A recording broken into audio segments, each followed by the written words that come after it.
And that is how you recreate a streaming setup from scratch when you accidentally wipe everything out because you have to reinstall a bunch of stuff and do a Windows reset on your computer. What is up, everybody? This is Jay, aka MultimediaJay. Friday, getting ahead of myself here. Friday, August 20th, 2021, and there are no fancy Logitech G EQ or any kind of stuff with this microphone. I have a basic sound setup through OBS only with a noise filter and a compressor.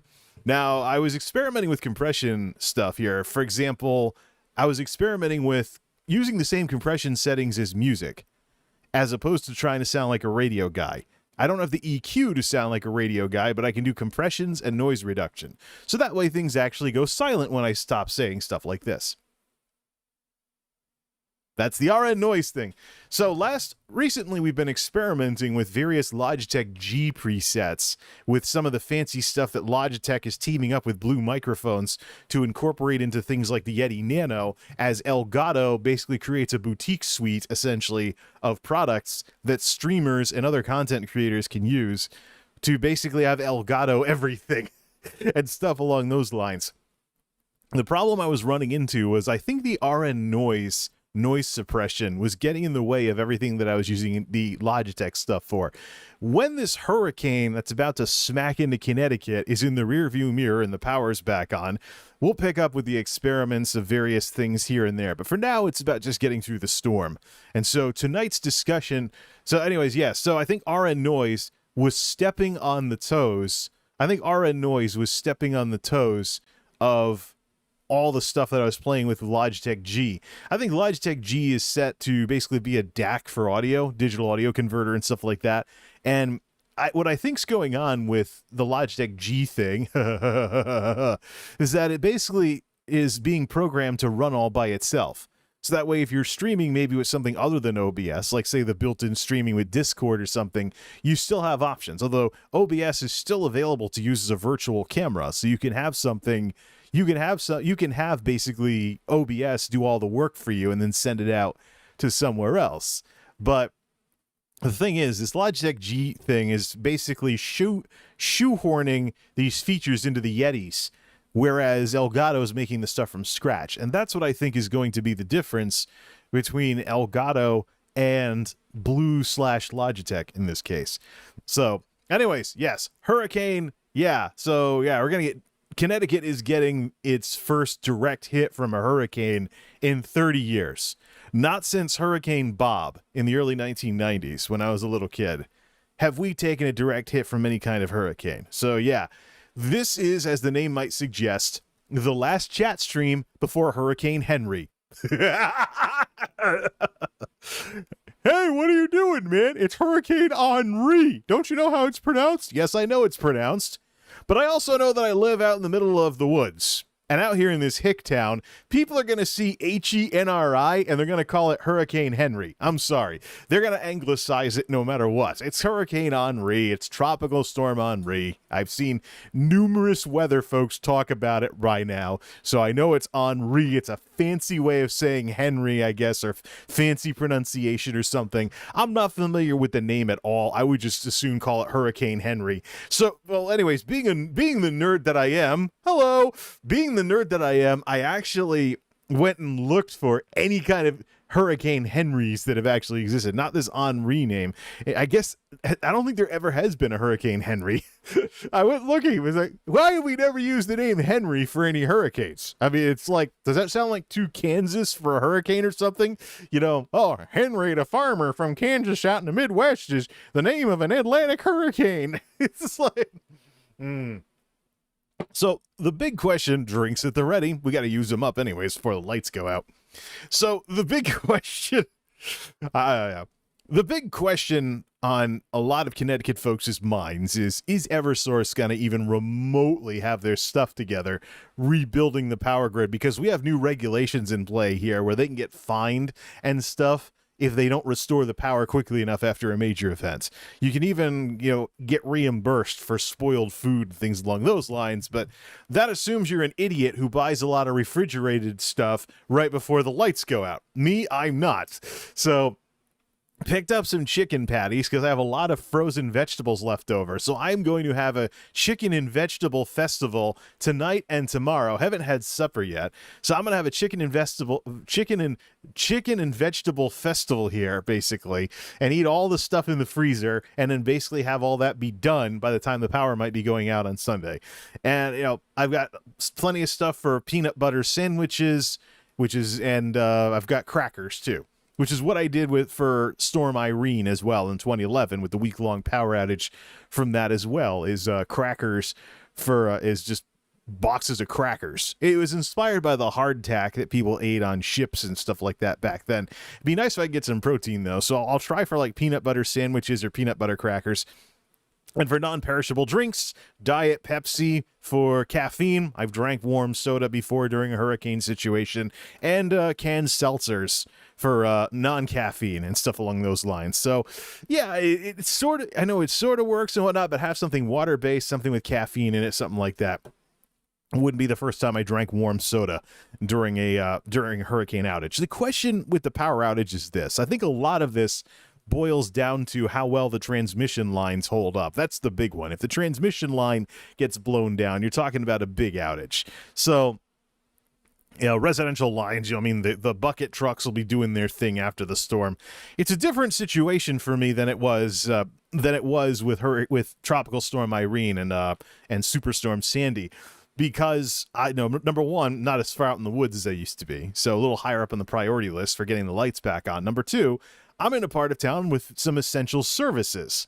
So we'll have to see what happens when, during Tropical Storm Isaiah last year, the power was only out for about a day or so, while other folks had no lights for a week or something along those lines. So the interesting thing is, because I no longer live totally out in the woods, there's actually a water service in this town and a gas service as well. So theoretically, I still have a way to cook stuff, and I still have a way to get washed up and flush toilets, unless the whole town gets blacked out and the waterworks goes down. Otherwise, I've got buckets, I'll go to the river. It wouldn't be the first time I've gone to a river with a big bucket or with buckets to get water to flush a toilet with or something like that. Matter of fact, when I was little with Hurricane Bob, I actually went out with my dad to a river the day the lights came back on. We went out to the river to fill a whole bunch of buckets and throw them in the back seat of the car and hope they didn't tip over on the way back to the house, so we could have these big things of water to dump into the toilet to flush the toilet and stuff like that, or get bucket washed or things like that. It just sucks, It's a first world problem, I know. It's a first world problem, I know, but if you live in the first world, then you're like, I don't live in this area, this part of the world for nothing. So we'll see what happens. It's an interesting situation, like what we have today with this whole thing. Let me just check okay, that's set correctly. It's an interesting thing that we have with this whole situation here with the hurricane, because one thing we have going on with this whole hurricane situation is we get tropical events more frequently now than we used to in the days of Hurricane Bob. So, there were plenty of trees blown down from Irene. There was Sandy. There was Isaiah just last year and the damage that storm did. So, and we also had some other storms come through and things along those lines. So, in terms of that rare storm that blows down lots of trees, we've actually had more recent windstorms than during the days of Hurricane Bob and stuff like that. So it's just, people are making a big deal out of this because this is our first hurricane, even though it's going to be about a Cat 1 or so when it crashes into Connecticut on Sunday night. Assuming the storm doesn't track even further to the west, because originally it was supposed to go into Newport, Rhode Island like Bob did, and Hurricane Bob was a Category 2 that hit Newport, Rhode Island and made landfall there, and so Connecticut got hit on the left side of the storm. This is looking more like a direct hit that hits the western half of the state. So we're looking at a situation that's closer to Sandy than Bob at this point. So we got to see what happens with regards to where this thing ultimately tracks and how much stuff gets blown down. So anyways, yeah, it's looking like probably the most miserable week of the year is coming up, especially if there's any kind of long power outage here. I have lucked out more than a few times in this place, though. But just for the heck of it, in case there is a big outage or something bad happens, something along those lines, this discussion is going to be the last chat stream before the hurricane hits. It's also going to go into the #1 parking spot on the YouTube channel for returning subscribers so they can know what's going on if I disappear for a while. The way it's going to work this weekend is pretty simple. Tonight is fun night. Tomorrow is chores night. The storm hits on Sunday. And I don't think the facility, for the 9-to-5ers, I really don't think the facility is going to, let's see here. I really don't know if the facility is going to be operating on Sunday night. Sunday night, maybe not even Monday night either, because this thing's supposed to be, it's a direct hit to Connecticut. Then it goes into Massachusetts and then gets pushed out to sea. So we're talking about a situation where it's a New England event, and it just, like I said, direct hit to Connecticut. We haven't had something like this in a very long time. We've had close to it, but we haven't had something specifically this. There's been a lot of tropical storms, and Superstorm Sandy was called that because it was Hurricane Sandy that shifted from a tropical storm to a hurricane and then back and whatnot when it weakened over land and things along those lines. So you have all this going on. You have all of this going on and just all this other stuff. So it's all a giant question mark. So if I'm gone for a while, you folks are pretty much going to know what happened. So here's what we're going to do. We're going to go over literally everything that I want to talk about. Everything that's been sitting around while this stuff has been going on. Everything I want to talk about, and then we'll just see what happens. Let me load up my Twitter, put it on screen. So first off, the reason why I have a bare bones setup, I don't even have a setup for music yet. And I think after the hurricane, I actually want to take a look at my setup and see if I can set up voice meters. Voice meter is a program that lets you do monitoring and fancy audio processing. The problem is, my question is, how much latency does that introduce to the streams if I start having like separate monitoring levels versus what goes out to the stream? Because one of the big things that went wrong when this microphone got switched up to Logitech G with that firmware update is that spinning the dial on the microphone now adjusts the volume on the entire system instead of the sensitivity of the mic. It used to be the case that I could control the volume of the system by spinning the dial on the keyboard, and how much I heard myself in the headset by spinning the dial on this thing. But it was separate. It was separate from everything else. So, but now it's all combined together. If I spin the dial on this thing, the volume on the entire system goes up and down. It's the sort of thing I'm not really all that happy about. It's the sort of thing I'm not really happy about with, how this thing's been updated and stuff along those lines. All right, so I had to do a Windows reset. And the reason for that is because the world of computers has come a long way since the heady days of Norton System Works. I've had antivirus and firewall on my systems going back 20 years now. And I remember Norton Personal Firewall. So because it was on sale at Best Buy, I got Norton Personal Firewall along with Norton System Works back in those days. And at the same time, though, I had some college buddies that were talking about Zone Alarm. They ran a very primitive version of Zone Alarm on their computer, and I knew that was a firewall that was available as well. Over the years, I've used Norton Personal Firewall, Zone Alarm, Komodo Personal Firewall, etc. You got all this other stuff that's going on. You have all these other products as well that I've used over the years. But things have changed since the heady days. Things have changed since the heady days. Let's see here. They've changed since the heady days of the 2000s. Nowadays, firewalls and security software is so hardcore, it can actually break your system's ability to connect to the internet if you ever uninstall it. So guess what happened to me? Yeah, so I've switched back to Komodo after I haven't used Komodo on a regular basis in years. From what I'm reading nowadays, the Windows firewall can be fine if you're behind a router. But I figured just for the heck of it, I've had these kinds of programs to monitor traffic. Plus, software firewalls are something I would use if I ever wanted to block outbound traffic on a certain program. Like, for example, Audacity. We know the controversies about Audacity when the Audacity properties were bought by a new company, and there were concerns about spyware and invasions of privacy. Well, one way you could do something about that is to find all the outbound connections to Audacity and ban the program from contacting the mothership. So it's the sort of thing where it's a sort of thing. All right, you know what? Here's what I'm going to do. We're going to put chat in sub-only mode. We're going to put chat in sub-only mode, and we're going to put a 10-minute. We're going to do like it's Twitch. We're going to put chat in sub-only mode with a 10-minute minimum subscribe time before people can chat. Because I have randos stopping by expecting me to be weatherman for them.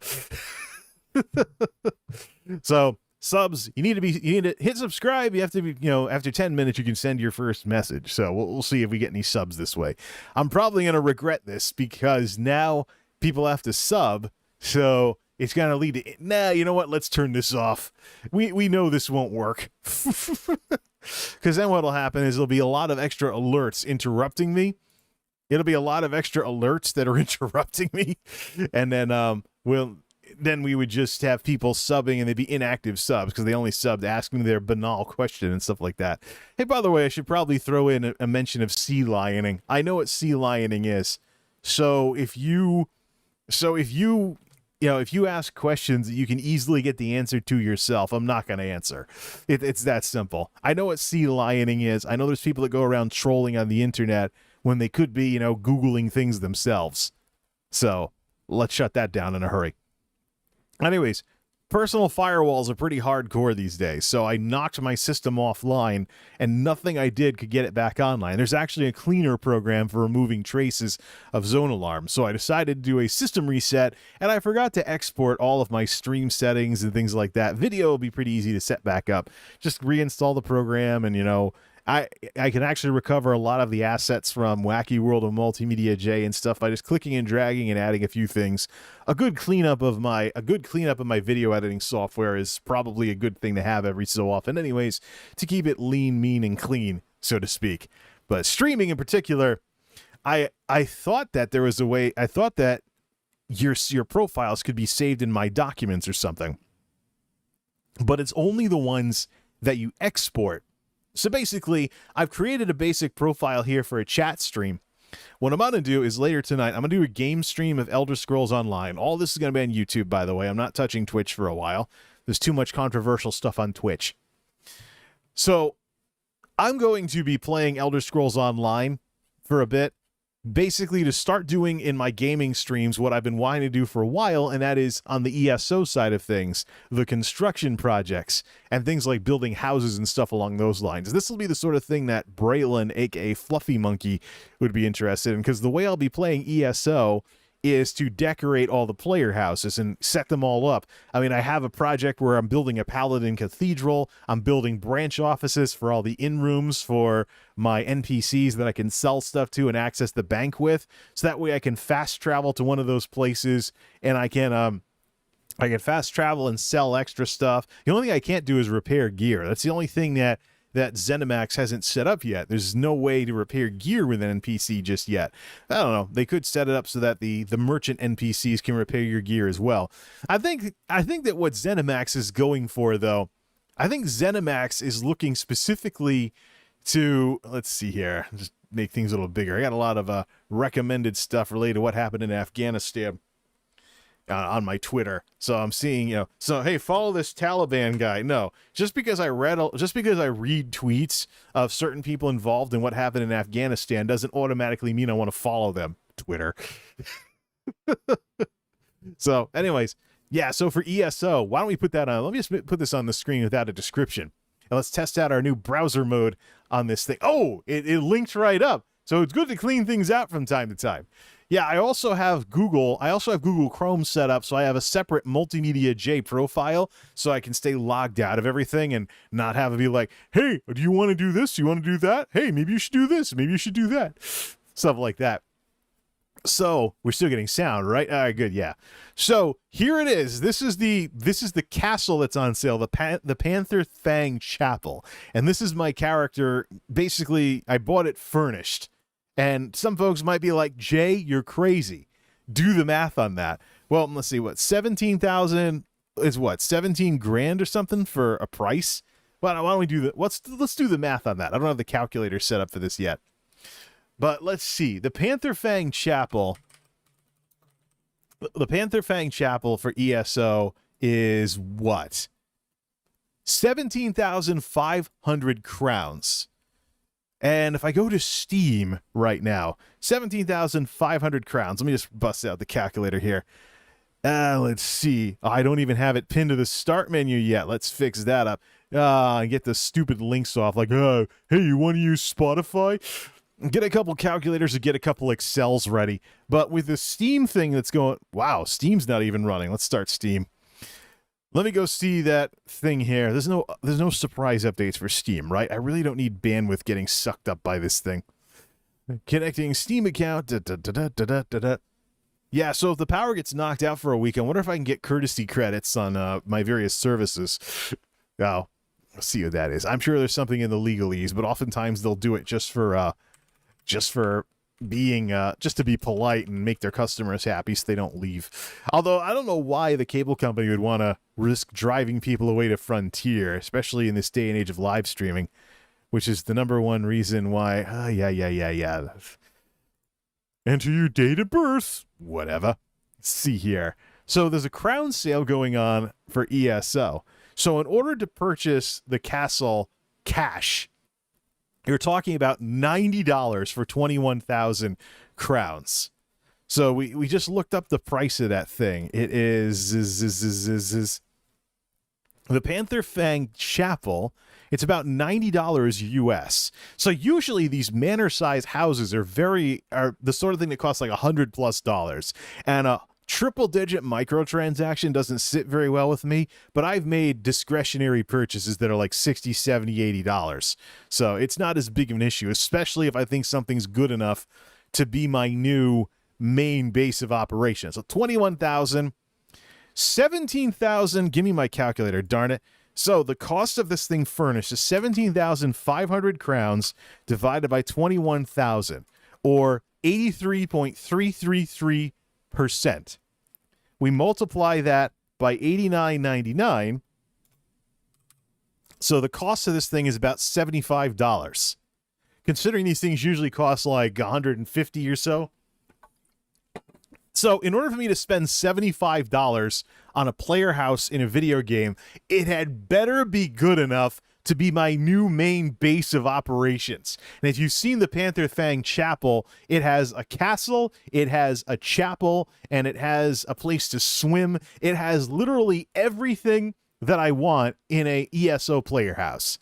So that's the reason why I picked this one up and this one only.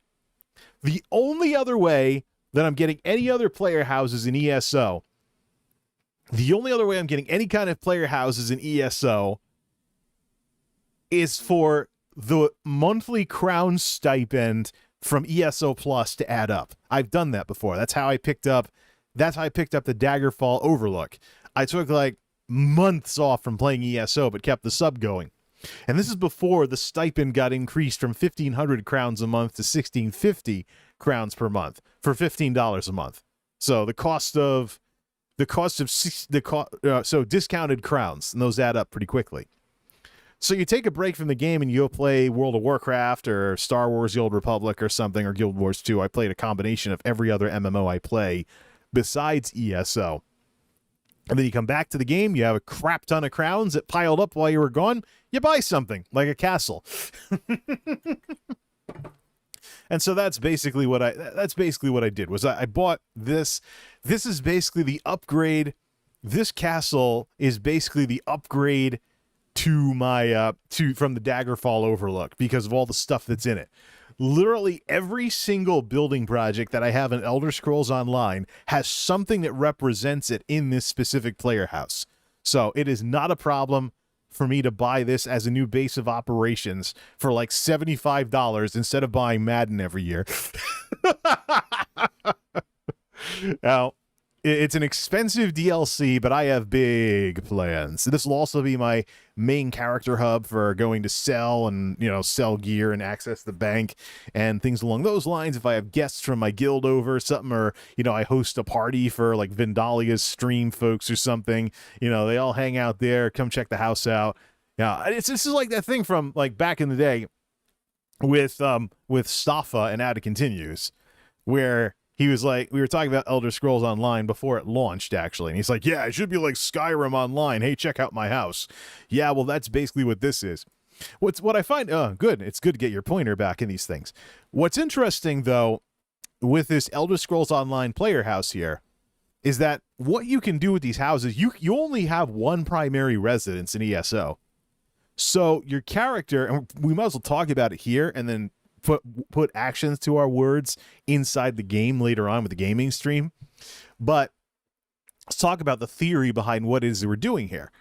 So you have one primary house, and that is always at the top of the list. And that's always where you want to teleport to. You finished a group, you want to quick teleport somewhere, or you want to log for the night, or you want to just hang out and take a break from dealing with the people in this world, especially during new player events like what's going on where there's a free play event and also the game is discounted. Matter of fact, base game plus Morrowind expansion is a couple of bucks on Steam. So if you're curious about ESO and you want to try the base game, you want to hang out, check out people's player houses and whatnot, see what the hubbub's about with ESO. It's actually burping all over the place. It's actually discounted right now. So you have all these events going on. You might as well, buy a castle while crowns are on sale. So you're not spending triple digits for a very small piece of DLC. In a sense, you would say it's ZeniMax's revenge for the whole situation with the horse armor in Oblivion. Hey, here's DLC. It's just horse armor. Why are we paying for that? It should have been in the game. Yeah, we've come a long way. We've come a long way since the horse armor days. But yeah, so there we are. I mean, this is the new player house that I picked up, and I'm going to be going in and starting to set things up. It's bone stock right now with where all the furniture is placed and everything. I want to move a few things around and swap out a few other things. So the chairs, for example, that are the throne and whatnot for the Imperial style like you see at the castle in Leyawiin, I want to swap those for proper Breton thrones and bring in some Breton influence here. There's a lot of red from a lot of the decor. I want to swap in some blue Breton rugs and some Daggerfall Covenant stuff so we can have some red and blue kind of mixed together so I have more than one color constantly.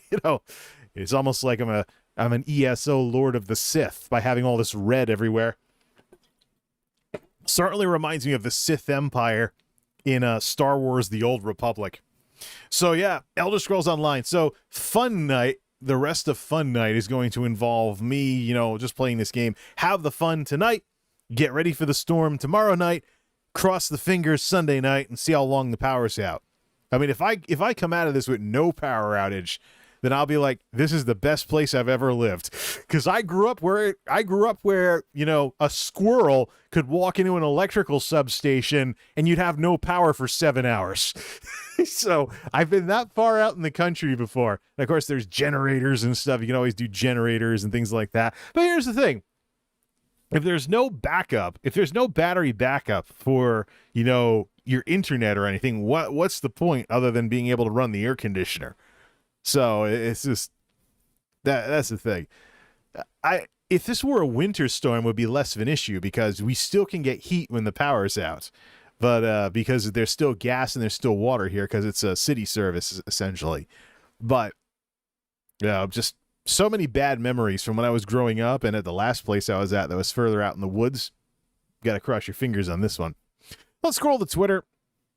And let's talk about a few other things as well here. How can we not talk about this? Today is, for those of you tuning in after the fact, August 20th, 2021. One of the hottest things that is going on right now in terms of stuff on the internet people are flipping out about. OnlyFans, under pressure from big banks and credit card companies, has decided to ban sexual content from the platform. Apparently Patreon had something like this before, but, the running joke about, does she have an OnlyFans? Well, you can't do OnlyFans for that anymore because OnlyFans is trying to rebrand itself. And this is the latest step in their little rebranding campaign or whatever. And it's like, I'm over here like, no. This is one of the ballsiest things I can say with this kind of thing, right? Here's my wild, out of the blue, zero thinking about it, just going off my gut prediction. OnlyFans is the next MySpace, and the platform is gone by Christmas. There, I said it. OnlyFans, gone by Christmas, the next MySpace. They will go into the history books and the business school textbooks as an example of a branding disaster and what happens when you let your brand become known for one thing when in reality you eventually want to do something else. It'll be sold, rebranded, or out of business sooner rather than later if they go through with this. No, seriously. If I talk, part of the brand recognition and brand association thing, the way it works with people is quite simple. If I walk up to you and I say McDonald's, what do you think about? If I walk up to somebody and say Chevrolet, what do you think about? If I walk up to you and I say Hewlett-Packard, what do you think about? If I walk up to you and say Microsoft, what do you think about? Or how about instead of companies, we talk about products? I walk up to you and I say PlayStation, what do you think about? I walk up to you and I say Xbox, what do you think about? I walk up to you and say AMD Ryzen, what do you think about? I walk up to you and say OnlyFans, what do you think about? It's not good when you let your brand, you have to control your brand and how people perceive it. It's really basic marketing for businesses like this. The single biggest mistake that the OnlyFans brass made is that they let this run away to the point where they changed their mind on it and pulled back the rug. Pulled the rug out from under the feet of all those people doing OnlyFans things. So now they have to find a new platform and delete all their content or download it to re-upload it somewhere else or something along those lines. I hear there's a political side to it too. There's some prudish right-wing politics involved with the banking industry as to why some of the big banks have insisted OnlyFans drop the stuff.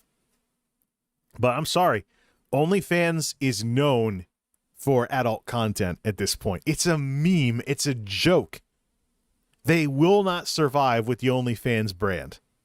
They're going to have to rebrand the site or something. Here's the thing. What do they want to be? A Patreon knockoff? Just because Patreon said no to adult content a couple of years ago? What is OnlyFans when the adult stuff is gone? What is it? Just a Patreon knockoff or something? A way to host content and have people buy subscriptions? How is it in any way special? After a year of this stuff, if I walk up to you and I say OnlyFans, what are you going to think of? And how long is it going to take for you to stop thinking about adult content when I say OnlyFans? So no, I don't think OnlyFans has a future. I think they're going to be sold off or in some other way, not what they are today, if they go through with this. And we'll see some real changes happen with them before the end of the year. But yeah, OnlyFans banning adult content on their platform starting in October. Wow. Yeah, it's not like the world of online media hasn't seen this before, though. There have been groups of creators on YouTube that made incredibly popular stuff, and then the brass at YouTube turned around and changed the community guidelines to discourage that stuff, and the very same people who grew their channels on things like prank videos and stuff like that were now getting community guidelines, strikes, demonetization, the whole 9 yards. It's not the first time that creators have been hung out to dry like this. But here's something else to think about with this OnlyFans debacle. A lot of people are talking about diversify your content. Use more than one platform. Do this, do that. Make sure that you're not too tied to any one platform. How about we boil all that down to something really basic? Acknowledge that things change. That nothing is really consistent in this world except for death and taxes. Things change. You need to figure out what you're going to do when things change. I mean, this situation with OnlyFans is nowhere near the first time we've had something like this happen. Nowhere near. It's just a very big headline grabber right now because everybody out there, or most people anyways, are like, huh, OnlyFans, we know what that's about. Bomb chicka whoa whoa. And then we get this. I'm sorry. OnlyFans is not sticking to their guns, as they say. This is going to have some real serious side effects on the platform. I think the brand is dead as far as I'm concerned. Why don't we just amend things a little to have like a contingency in case my wildest prediction doesn't happen? If OnlyFans survives this move, the brand does not. And OnlyFans ends up on like meme t-shirts or something, or unauthorized meme t-shirts or something. It's kind of a relic of days gone by. But I actually don't like this. I mean, I don't go to OnlyFans or anything. I'm not really into that scene. A lot of the pretty girls that I watch on Twitch are more like fun-loving, like friend you'd want to hang out with if, you know, they were in your neck of the woods. I don't go wildly out of my way to look for to watch a 10 like strut around in a bikini or something. Because, I mean, I have years and years and years of experience seeing bad relationships where a guy thinks he's scored one heck of a relationship with a really good looking girl and then found out the hard way that there's something weird with her, there's something crazy about her, or she's extremely high maintenance, or she knows how good looking she is. So, you know, the tiniest little thing you do wrong, you're dumped. So it's like, if you're looking for a good relationship, the best looking people are not where you go. It's just because, you know, they're going to be self-aware. They're going to know that they're able to get stuff because of their good looks. So if they're used to that, if you're not anything but that, if you're not anything but a total kiss up, you can forget it. Because they know that they can just dump you at the side of the road and go somewhere else. Now, there are some good looking people I've known over the years who have been in extremely long-term relationships with one guy. And I don't know if it's a thumbs up to them or a thumbs up to the guy. I don't know. But I'd have to look at, you know, the behavior patterns of the guys that were lucky enough to get to be in a relationship with someone that long who is that good looking. By and large, no, supply and demand. That stuff still applies, especially in a situation where we as Americans have casualized our relationships with each other to the point where people view other people as anything other than human beings. I'm sorry. It says a lot about how little respect we have for each other as human beings when the only thing we think about in terms of even a basic friendship, never mind anything romantic, is what do they do for me? And do they still do the trick?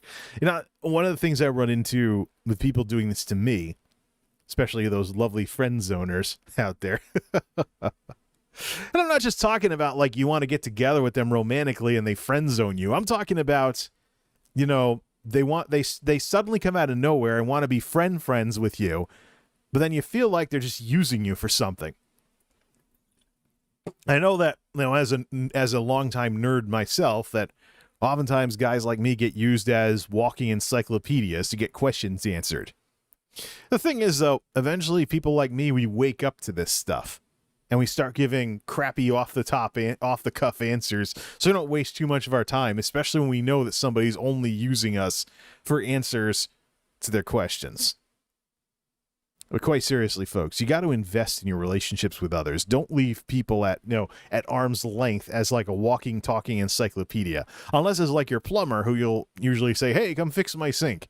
I mean, you shouldn't pretend you're actually becoming friends with somebody when it's basically job plus. But that's people for you.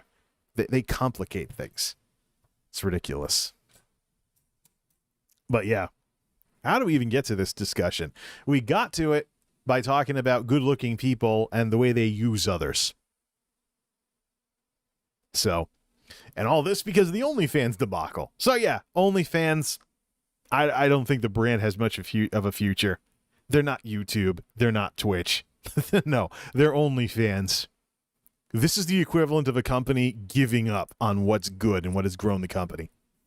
So I realize that OnlyFans has been open to stuff besides adult content, but that's not what it's known for. There are people out there that are using OnlyFans, but just the fact that you say, I have an OnlyFans, I mean, it just sets people up for confusion. If you mention that your OnlyFans is like family friendly or something, it's not adult stuff. Sorry, that's just the way it goes. You know, the way people think about a brand is very powerful and a hard habit to break if a company ever wants to go in a different direction. New Coke is an example of that. Yeah. Whoops. Yeah. Coca-Cola's been around for how long now? You know what? Let's try something new. Hey, everybody, New Coke. Yeah. Let's get you scrolling through the feed here. I just got ESO type stuff in here. Yeah, how about Afghanistan? How about the Afghanistan thing? Yeah, we'll save the Stream Life Crisis thing for later. Yeah, so Afghanistan. So basically, President Biden swallowed the bitter pill, so to speak, that the Afghanistan thing was never going away unless somebody finally said, this is it, we're done. Shut it down. That's the only thing I really give him credit for. The truth of the matter is, though, with 9/11 and everything, it was my generation, older millennials, by the way. It was my generation's Pearl Harbor. You can talk to people about where were you the day that the bad thing happened. Just like how my grandparents could have probably told you where they were when Pearl Harbor was attacked in the 1940s. So I think I was more of a morning person back then. It was college, definitely, because I woke up and there were people watching CNN at the time showing footage of the Twin Towers on fire. And my suite mates didn't know what to make of it. They're like, holy crap, Jay, the world's gone nuts. Well, when we caught up on what happened with Al-Qaeda and the rest of that stuff, we put Osama bin Laden's picture on a dartboard and knocked back some cold ones and threw some darts at it. No, September 11th is one of those things where if you're my age, you remember where you were when it happened and stuff like that. But the bottom line is we got attacked. We wanted to get bin Laden. We got bin Laden. Case closed. This is worthy of its own discussion, but for now, we'll just kind of brush the surface of this a bit. The nation-building thing in Afghanistan fell victim to a very basic issue, and that is that of democratic tradition. Democracy is not something that comes naturally. Strongman leadership is what comes naturally. Nepotism is what comes naturally. Discrimination is what comes naturally. It takes discipline to move beyond the basic tribal views of things and to build up a successful democracy. The problem is that we as Americans think that we can just do this anywhere in the world as though everywhere else in the world is exactly 100% like us. And history tells us that is not the case. You look at, for example, the interwar period between World War I and World War II. There was a difference between the countries that stayed democratic and the countries that ran into the arms of strongman dictators. And that difference was democratic tradition. Wherever you have the strong democratic tradition, democracy does well. If you don't have strong democratic tradition, you have to build it up or democracy will go nowhere. Or it'll be corrupt as all heck. Or it won't last. Or it'll turn into something else later on. Probably the best thing I can say, without totally spoiling the discussion I want to have on this, is that the United States in 1776 was not starting from square one. The United States in 1776 had already had experience with a strong democratic tradition because of what happened over in Britain and England before the unification treaties or whatever they were in the 1700s. Parliament and the parliamentary democracy had already been going on in England and the United Kingdom for centuries by the time America was being founded.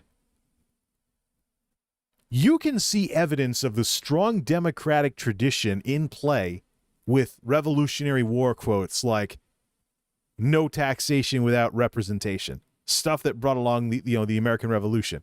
No taxation without representation.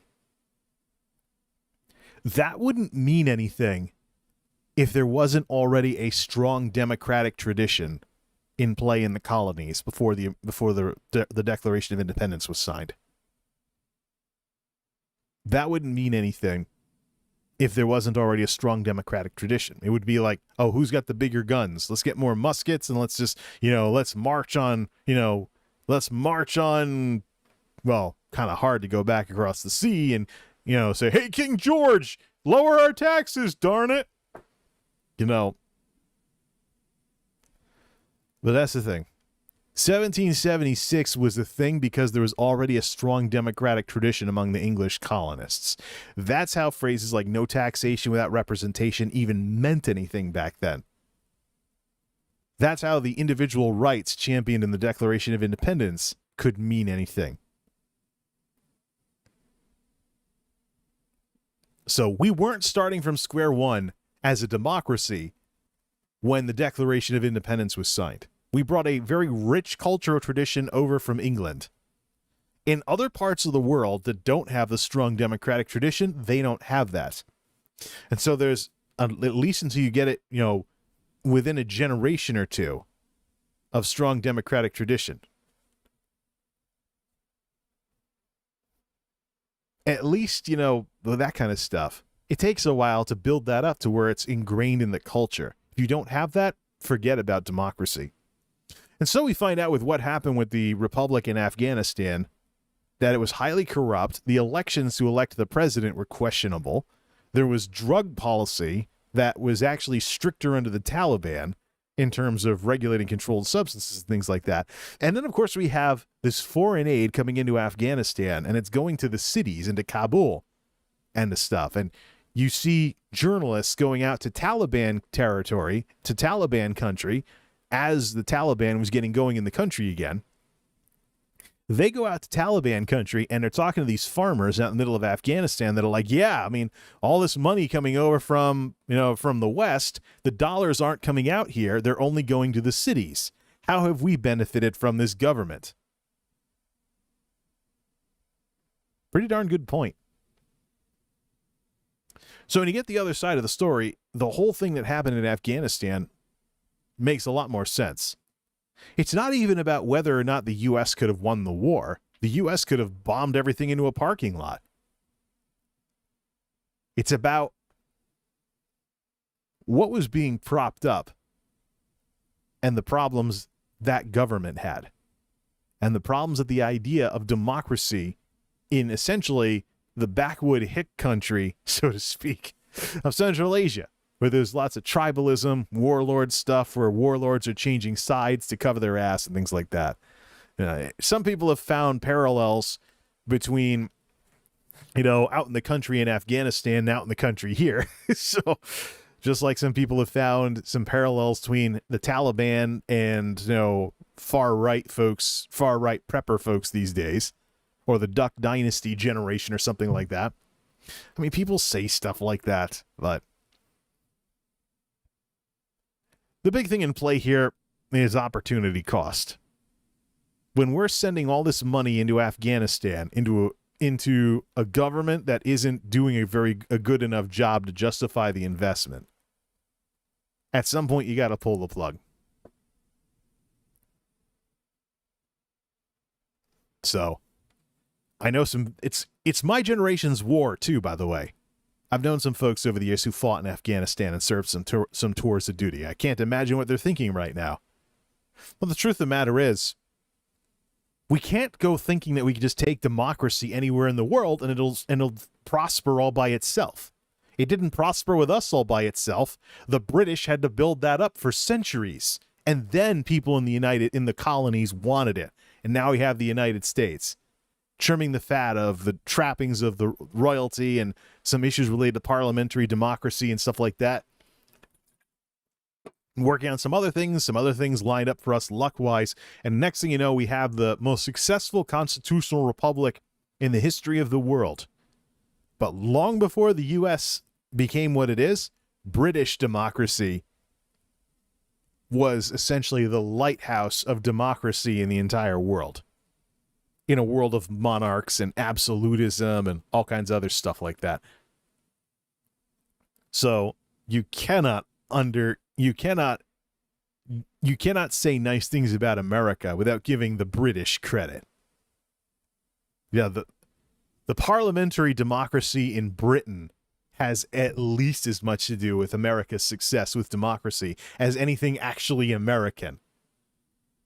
Yeah, we come from good stock, so to speak, as a country. Look at other countries out there in their history. Look at France. Look at Germany. Look at Russia. Look at other countries that have went back and forth with democracy. And you try telling me that democratic tradition isn't something you have to work at and build up in order for democracy to succeed. Yeah, so what else is in my Twitter?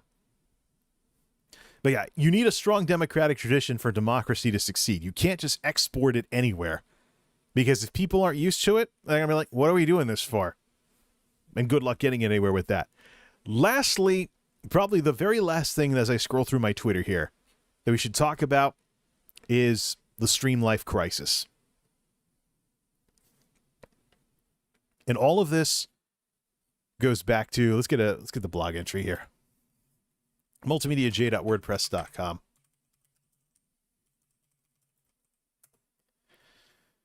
Okay. Hey, we use cookies. Do you want to use cookies? All right, let's just this here. Actually, we don't even need to put this on screen. It's just text. What am I doing? Kind of, it'd just be a break from my face. What hey, is this giving me the trying to get me to sign in? No, it's telling me to search MultimediaJay here. All right, well, link back with the browser mode. Well, I really don't feel like putting my grievances towards this guy on screen. So, all right, let's wrap up the whole thing with the Dupez Jared thing. That name, first off, I think is straight out of the 90s. I knew some folks growing up that would have thought of something like that. All right, so there was a little dispute that ended with him blocking me when all I did was ask him for some proof that something that he said actually existed in this world. So here's the full story. Put OBS back on the screen. Yeah, some people are blasting off fireworks around here. Interesting. Are they celebrating for the hurricane? It's 10:30 at the Geek House. This should be late enough at night for me to stream without people playing with bottle rockets or whatever. Well, if it's loud enough to break through the noise filters on this thing, congratulations. Your little toys are on the internet. Your splody toys are on the internet. Anyways, so Jared is somebody who followed me on Twitter for some reason after some dispute I had with Ashney Christ. Can't even remember what the dispute was. It's one of those enemy of my enemy is my friend type things, which isn't true, by the way. So he's a game streamer, but he also tweets. And when he tweets, he lampoons wokesters quite a bit. A lot of the times he goes after the angry, he disses the angry Twitch streamers, the same as I do. The problem is he then exhibits the behaviors of the very people that he criticizes. So there have been times when I've been a smartass in his Twitter replies, and he's gotten upset about it. I don't want any weird arguments. What are you talking about? Da, da, da, da. There have been times when I've been a smartass and he's been upset about it, and I started suspecting after a while that he was no different than the people he criticizes. That classic, what's that classic illustration? When you point at somebody, you have three fingers pointing back at you. And my question is, if you're growing your stream by being a game streamer who plays indie games and other stuff and, does that kind of hangout stuff on stream, why do you need to do those so-called streamer hot takes on Twitter, or even use the term streamer Twitter in the first place? The reason I always do streamer Twitter in quotes is because literally every single person that I've ever known who uses that term has some kind of emotional problem and will block you for the dumbest of reasons. And now, this is the latest example of it. So, I posted a challenge over on my blog, multimediajay.wordpress.com. Jared tweeted that there are people in streamer Twitter who call themselves content creators and trumpet about, but they don't make streams or videos. They only make tweets. And somehow they get a following of rookie streamers looking up to them. I decided to be logical in today's world of online media and extend that to videos as well and assume there could be a YouTube version of this. But I'm looking for an example of this anywhere. I pressed him to give me one example. His response was, I know he threw a fit about it because I saw the push notification for his response before he deleted it and blocked me. He threw a fit and blocked me. And it's something I've come to expect from Twitch streamers who stir the pot as they clout chase and start stuff they can't finish, but then get upset when someone calls them out for it. So, here's my challenge. It's over on my blog, multimediajay.wordpress.com, because I don't do little twit longers that disappear into the ether. When I write something, it's serious. I'm extending this challenge to the entire internet. I'm looking for an example of an established social media influencer that calls themselves a content creator, but they only do stuff on Twitter. They've never actually made any videos or streams, but they have an enthusiastic following of inexperienced YouTubers and inexperienced streamers who look up to them. Nobody that I know in terms of content creators matches, not even the people I dislike. Because they've all at least made some videos. They've all streamed once before. It's not like these people that don't make jack squat or whatever that this guy was making fun of. But I guess the ultimate lesson from this is that what hath Twitch wrought? That they have this entire culture of people who make themselves look bad and are overly emotional about streaming. Because I consider this whole situation with the whole Jared thing to be a symptom, not the problem. He mentioned his origin story as a streamer on Stream Once and mentioned that he almost went broke trying to become a full-time streamer. And he managed to succeed, gain some critical mass, and now he can stream while raising his kids at home and stuff like that. He doesn't have to worry about a job getting in the way or something like that, which is cool. Cool and all, but if you're established as a streamer, people like you and people are watching your streams on a regular basis and you're growing an audience on Twitch of all places, why would you want to roll the dice on screwing that up by potentially making yourself look bad when you rattle off some tweet that you wish you could take back that goes viral? Why even do the Twitter thing for anything other than updates or anything like that? I mean, Twitter is kind of, to an extent, is like Facebook without names. It's persona social media as opposed to Facebook being personal social media. But what you do on Twitter reflects on you. And quite frankly, it is the thing everybody forgets, that Twitter is incredibly searchable, especially once you learn how to use advanced search. Twitter is very, very searchable. People can dig up dirt on you if you've left dirt behind at any point in your involvement on Twitter. People can look up what people are saying to you. People can look up what you said to others. They can look up keywords. I watch things with queries all the time. When I think something's going to trend, or I check it on like Google Trends or something like that, that site that tells you the things people search for and whatnot. If I think something's heating up, I'll often search for it with advanced search on Twitter, narrow down the criteria, and save the query so I can keep an eye on it.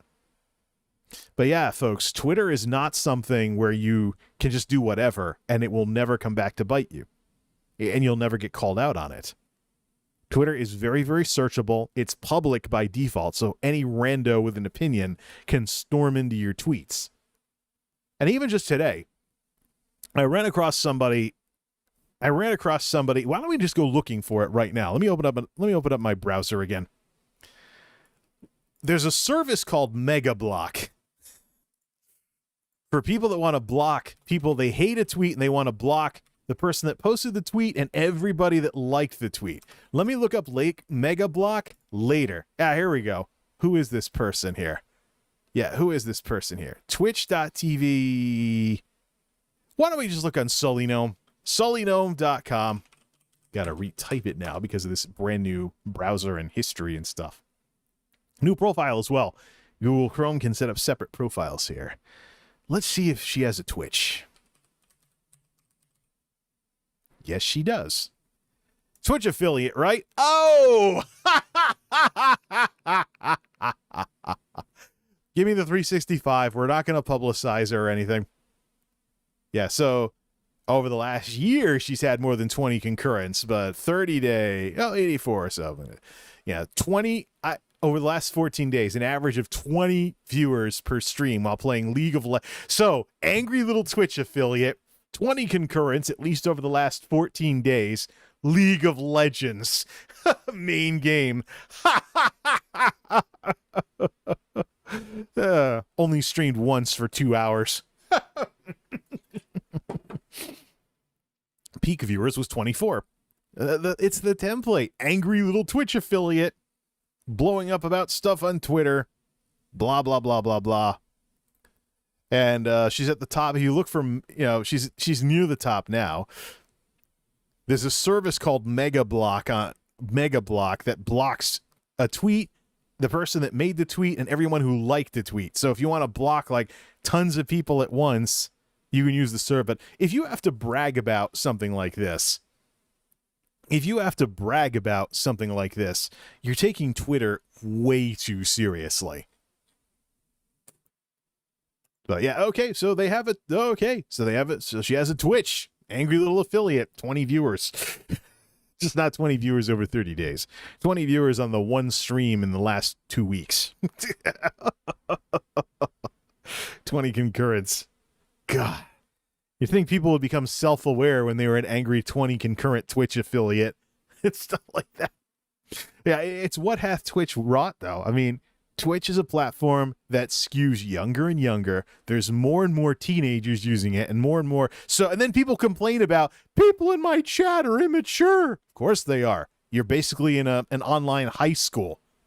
You want a platform where people can actually grow up, be mature, and have some gray hair and be a creator? Come to YouTube. Don't call it the boomer platform, especially if you're complaining about immature comments in your Twitch chat. Yeah.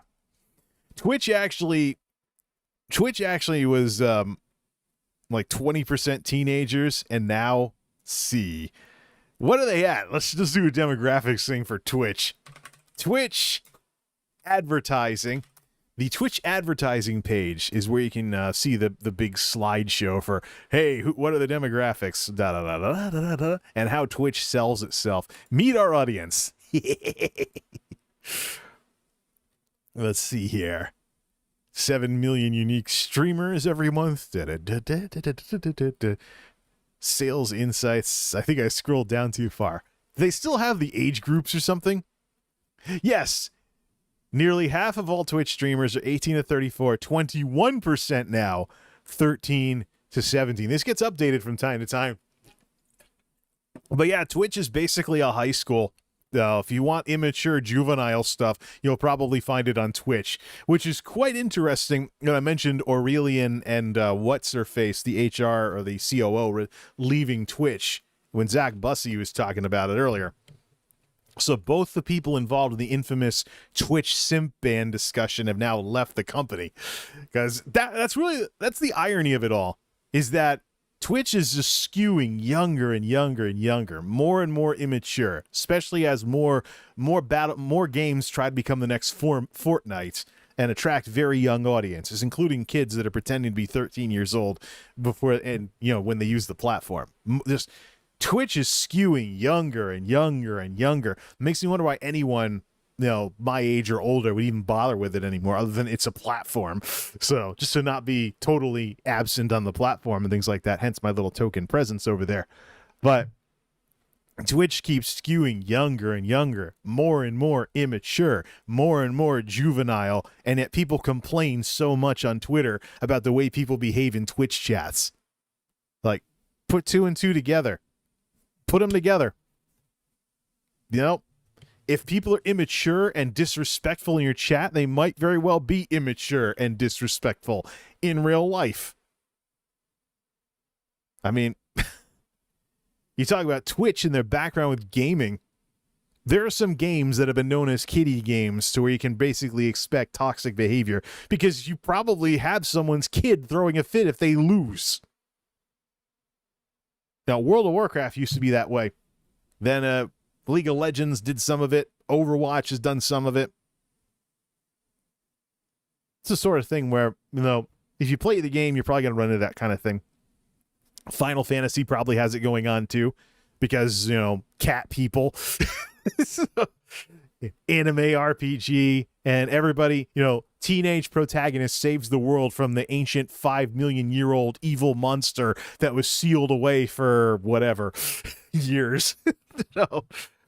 So it has one of the things with Elder Scrolls Online too. I think I get better behavior from ESO players because characters in Elder Scrolls Online actually can look like grown-ups, except for Highlanders in Final Fantasy. Technically, the characters in World of Warcraft can be grown up as well, but World of Warcraft's characters can be grown up as well, but it's a cartoon, so they got Overwatch and all that other stuff like that. So, yeah, well, Twitch is what it is. Twitch is what it is, but I don't see why somebody my age with a name pulled straight out of the 90s and whatnot, and some gray hair in his beard, why would he get caught up in this culture?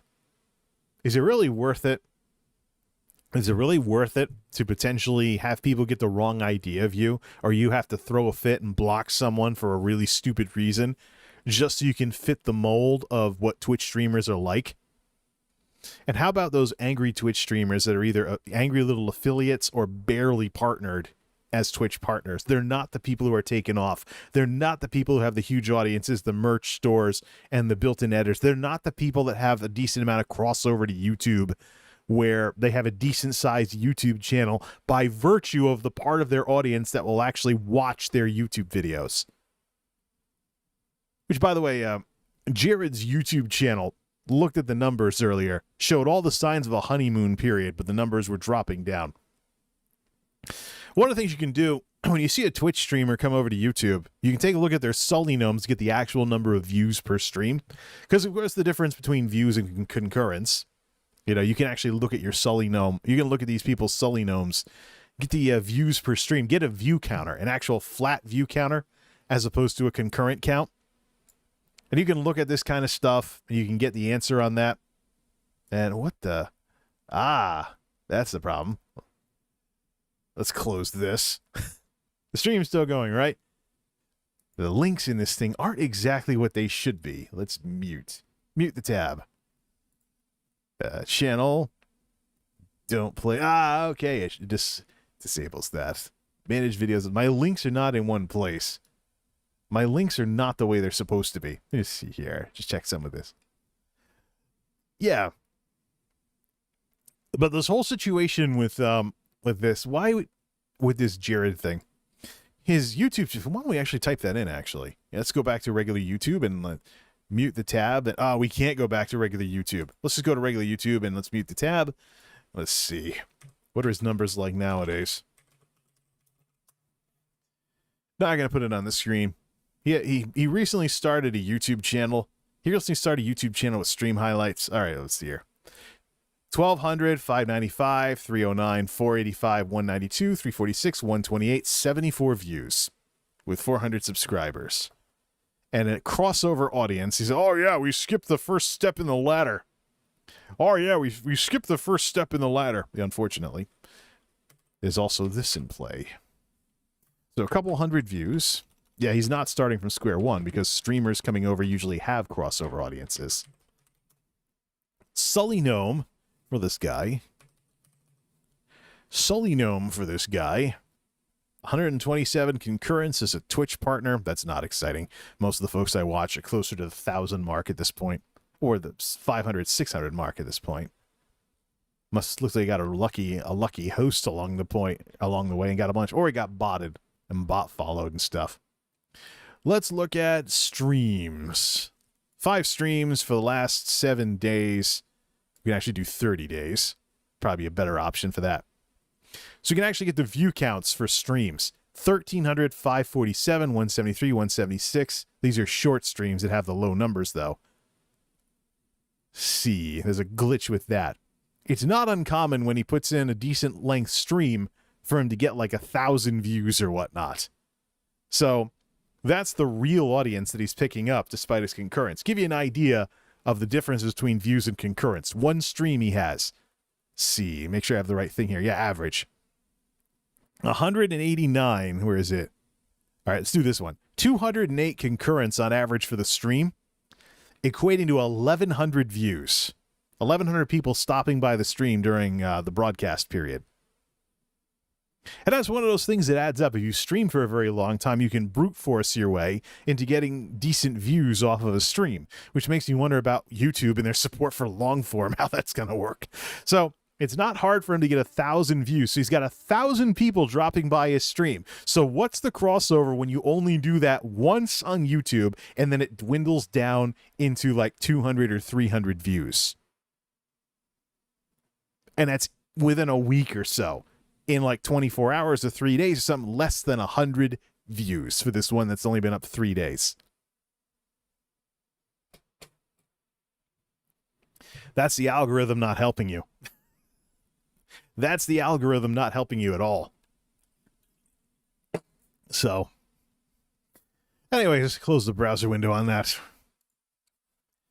So, yeah, the situation with this Jared guy is that he blocked me for asking him to give a simple example of what he was talking about. My challenge for that extends to the entire internet now. I'm looking for an example of a content creator who doesn't actually make anything but tweets all the time, and content creators who make videos and stuff look up to them.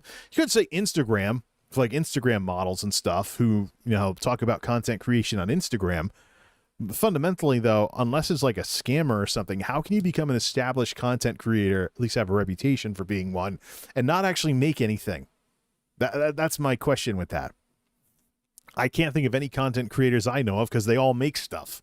Even the ones I don't like, they make videos or they stream, or they have done that at one point before. They're not the people that don't make anything and talk a lot about stuff they allegedly don't know. So I will wait.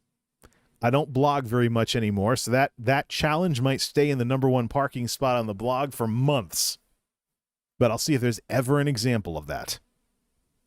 Otherwise, my question is, if you're my age and you're growing as a Twitch streamer, why do you need to throw hissy fits like the people you make fun of? Why do you even need to start drama in the first place? Unless you've attracted a toxic audience that wants the drama. And this is the demographics thing. If you've grown an audience that wants you to constantly be pestering others and trying to start stuff online, how do you get away from that? Because you're only going to get more of these toxic people the more you do that. How are you ever going to have a more constructive audience?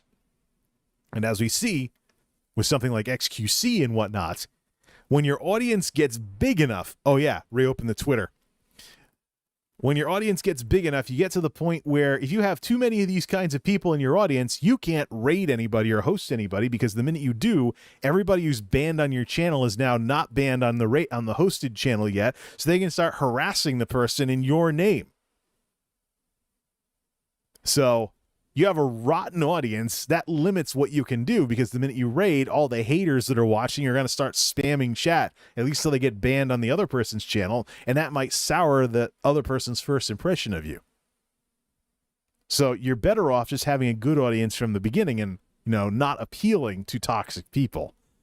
In other words, don't take the easy way when it comes to being a content creator. It will come back to bite you. Speaking of XQC, the main discussion, I suppose we could talk about the pandemic too while we're at it. The other thing that's on the table is that I figured this would happen, and now here we are, that insurance plans are having their waivers expire for COVID treatment costs, coming to a situation where if you're unvaccinated and you end up in the hospital, the insurance company might balk at paying the bill as the emergency continues to progress away from what it was last year. Now that vaccines are a thing, and here in the spoiled first world, we're talking about booster shots and enraging people in international health organizations who are like, let other people around the world get their first dose instead of giving boosters to people in rich countries. So I'll let that sit to what it is. Let's talk about the Stream Life crisis. Pokimane, Yugi, and XQC, what do they all have in common? They've all exhibited some signs of the Stream Life crisis. Pokimane and XQC have articles in Dexerto, and I saw Yugi's stream where she just was like, chat, I don't feel so good as a streamer. I don't know why. I'm not happy. Da-da-da-da-da. This deserves its own discussion as well, but before the hurricane, we might as well just mention a few things related to the stream life crisis. Streaming is fundamentally restricted. One of the reasons why I don't have an audience as a streamer is because I don't focus on streaming. And I actually use a hybrid streaming model. I use a hybrid stream model for streaming. So what that means is that if people stop by when I'm live, cool. If they don't, these streams double as YouTube videos. So they're still worth watching after the fact. And I've had people actually stop by and watch my streams after the fact. And it's like radio shows and stuff. So that's part of the reason why I don't have an audience, is I'm not really getting into streaming to be a streamer. It's just an extension of what I already do. When I get into my next tech video project after the hurricane with the computers and stuff, and my house doesn't get blown away or something like that, I will be turning on the membership button for YouTube. And I'm telling you right now, the membership button for YouTube is going to be more useful than the sub button is on Twitch. Because Twitch is so focused on live, it is useless. The sub button is on Twitch. Twitch is useless for anything other than streaming. So if you want to do a mix of streaming and videos, so that means since you have to stream all the time, you're constantly beholden to the weaknesses of streaming. Fixed time slots. Your audience needs to know when to expect you, and things along those lines. Fixed time slots, the whole 9 yards. You're live, and being live comes with a lot of problems and a lot of baggage. So if you do this for years, and this is how you're known as a content creator, you have turned yourself into the content creation online media version of a jam band. If you've ever known like gig bands, local bands, or jam bands, where it's a bunch of friends just get together, they play in clubs or something, or bars. Small venues, they never make an album. They just play for fun. Maybe they make a little money here and there, but they never get big. That's what your average Twitch streamer is basically like. Now, the YouTube side of things with making videos, you can craft stuff, like I say. It's like using MMO talk to talk about YouTube videos. You can craft essentially experiences for your audience. That's the beauty of making videos. You can do the stuff on your own time, and people's expectations are that what you're doing is not time sensitive. So you can have a channel like Mad Season, like Green Ham Gaming. Channels that might even upload as little as one video per month, but it's always a good video. People know what to expect. And they can binge watch it after the fact because it's not time sensitive. It's a very different experience with videos. So if you are streaming and your audience is all about the streaming and you are basically in chains because of streaming, of course you're going to end up miserable after years and years of streaming, because at some point it pops into your head, what have I been doing all these years when I could have made videos that people can enjoy for years and pass along for years? Anybody who's ever had a video get views on YouTube long after it was uploaded can relate to that. Good luck getting that with a stream. So there's this depression that I'm seeing popping up among streamers because the bubble is bursting, quite frankly. There was a bit of a bubble with the lockdowns and everything at the beginning of the pandemic, but that's bursting. People are going back to work. The vaccine is a thing. We got booster shots over here. All that lovely stuff.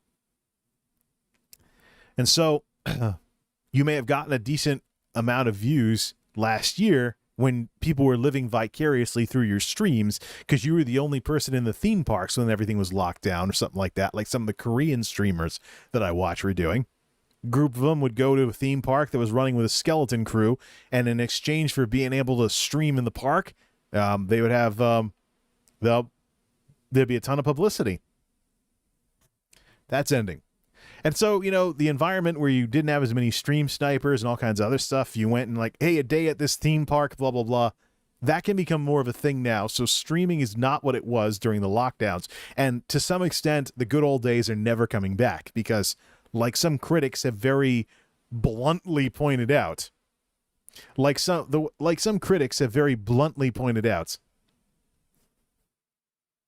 there were streamers that were benefiting off of other people being shut in their houses.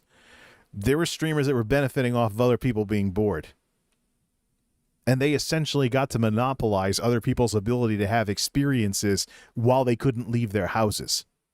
So in a sense, there's a little bit of institutionalized schadenfreude in live streaming. Streamers got to have fun while everyone else was stuck at home. That's changing. But I think streaming in general is changing because Twitch benefited from YouTube's shortcomings, and as YouTube continues to address those shortcomings, the sooner they address them, the sooner the playing field can be leveled, the sooner the streaming craze can be over, and people can decide what they want to make when, and not feel like that they're chained to a streaming camera all the time when they feel like they have to stream because it's their job when they'd really rather be doing something else if they could do it. Yugi's a good example of that. Well, let's look at the even bigger examples with XQC and Pokimane. We'll do XQC first. They both have Dexerto articles. Let's mute this site here in case there's a pop-up ad. Oh, look! Overwatch League! Loading ad. Dust can become airborne. Grab dust with a Swiffer. I don't have a vast secure reinstall on this computer yet, so I'm just going to read this as is, and the ads will pop up, and it's an impression. Thank you, Procter & Gamble, for letting me supporting this ad, or supporting this article I'm reading on stream. Dexerto! I post these on my Twitter, by the way, twitter.com/MultimediaJay. Twitch streamer Felix gave an impassioned explanation about why his viewers should be realistic about their dreams and have a backup plan, because most people don't make it as he did. See, this is where I go my separate ways with all these stream gurus out there that are like, you can grow your stream, and then they backpedal it when someone actually takes them seriously. No, supply and demand. And by the way, XQC didn't start from scratch. XQC was an esports player. The XQCOW in his name is not XQC Cow. He was originally an Overwatch player. Check the origin stories of these streamers before you think you can replicate their success. And don't be upset if you don't. Have fun, for crying out loud. Let's see here. XQC is never afraid to share his opinion while interacting with chat. He's talking about Ninja. Well, and Ninja's decline. Yeah, Ninja's dropped big time. Largely because he doesn't have to be popular anymore. He's made so much money from the Mixer shutdown and all that other stuff. He doesn't need to hustle. He can have fun. And as a matter of fact, he'll probably be happier on stream, even if he has a smaller audience. So, I mean, the minute Ninja came back to Twitch instead of YouTube streaming, that's when it was all over in terms of him, having the biggest audience. Because we know the numbers related to Twitch. We know the quarterlies. We know the audience ratios. We know that Twitch has such a powerful brand that there are way too many streamers for the audience that Twitch, being the size that it is as a business, is able to bring in. Way too many streamers, literally too many streamers on Twitch because of the power of the brand and just the business unit's not big enough. XQC has advice for viewers who want to follow their dreams. XQC gave a long speech about making it and how people have the wrong expectations. Like, I made it or whatever, right? So, of course, I'm like, yeah, man, just follow your goals, lol. But that's not true, though. You can't follow what I say blindly. Because the reality is you will fail because not you, I'm not saying you, but most people, because like 99 point whatever percent, and that's true for most crazy business ideas, crazy business ventures, or crazy plans, the reality is most people fail. XQC continues, some people will make it, but if everybody says, you know what, dude, I'm going to succeed because he said I will, and everybody goes all in with no plan B, you're going to have a lot of very broken down, homeless, done people with no other options. What he's not talking about here is and he probably can't because XQC just streams away and just rides the horse till it drops, which is perfectly understandable for somebody like him. XQC is what he is because he didn't start on square one. He didn't build himself up from nothing. He was already a known professional esports player and whatnot. Now he's got his own little culture of, crazy man-child, never grew up, plays video games all day. Some people resonate with that, and he ends up with, the kinds of huge audiences that he usually gets. But what he's not talking about here is just the changing landscape of things. Let's look up XQC on Solinome. When was his meteoric rise to power here? XQCOW. Let's look at the lifetime here. We can actually put this on screen. See. As soon as it loads, we are once again slamming the heck out of Solinome here. So here's the progression curve. We can just show. Let's just expand. Can I put the image? Make it bigger. Auto detect. Oh, now we got to link it back up.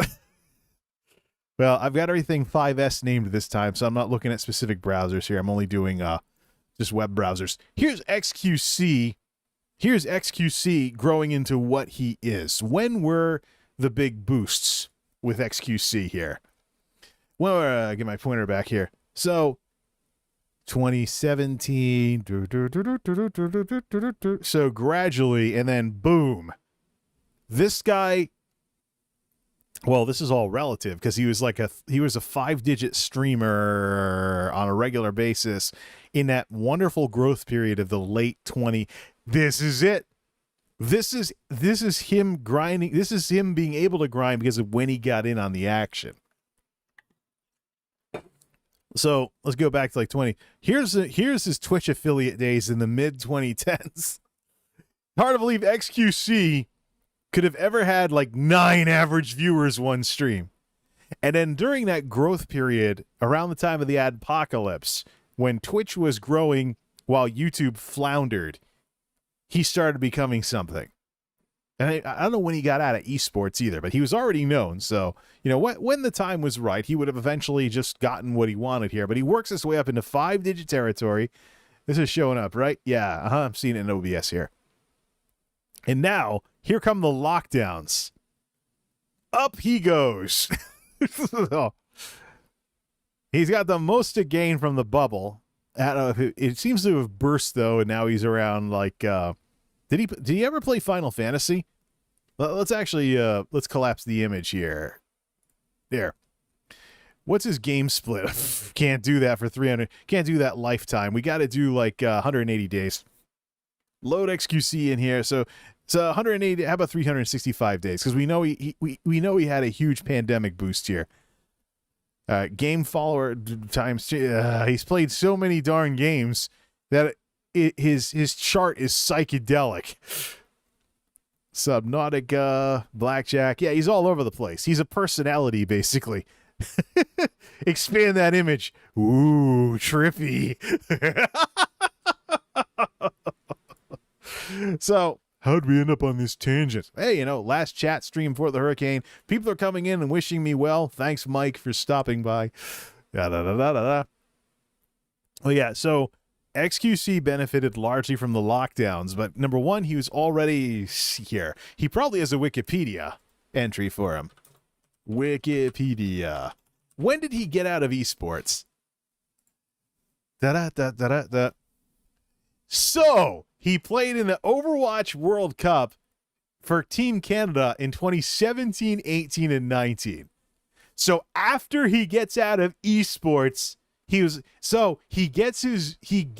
grows as a result of his esports background and then takes off during the lockdown. So he made a lot of good decisions and just ground away. And he just ground away to get to where he is today. How long will it last? Who knows? It's Twitch, and we're on the flip side of the lockdowns, the flip side of the streaming thing. But yeah, so he plays in esports tournaments while gaining Twitch viewers in his own independent stream. And then things take off during the pandemic. For him. See here. He played for the Dallas Fuel in the Overwatch League for part of the inaugural season. 2018 was released due to controversy. But the last, so yeah, 2019. So the new decade comes along. When is the Overwatch World Cup, by the way? It's an annual event. Is there a month or something that they like to have it in? So the 2019 one, the group stages took place in November of 2019. So clock ticks 2020, going to lockdown. He already had gained viewers because he was known for esports stuff. He rides the wave on the lockdowns and stuff with Twitch. Oh wait, and he was streamer of the year too for that sort of thing. Where is his? When did his esports thing stop here? 2016, Arc 6, Dallas Fuel.